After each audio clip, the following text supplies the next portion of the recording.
So this is in there in verse 53. This particular, she alternates this Pragabha Nayaka, this heavy, bold, mature, aggressive, confident and proud lover of Krishna, the Pragabha Nayaka. She alternates between burning, although she's burning with jealousy and man,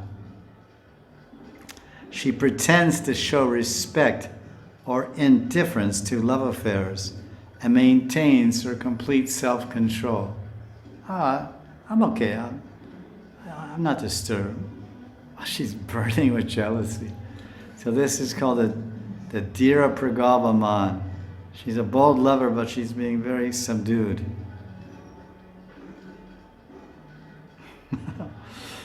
So then there's an example of this Dhira Pragabha Man, of the Pragabha Nayaka, in verse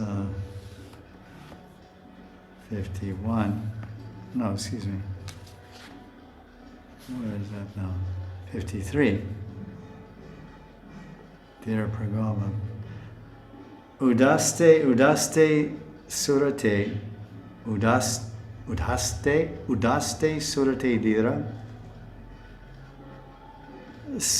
savahita chasalara. Oh, that's the Sanskrit for what I just said. Although she burns with jealousy, she pretends to show respect or indifference to love affairs. So it's avahita. Avahita means she covers. She covers. Surate means love affairs.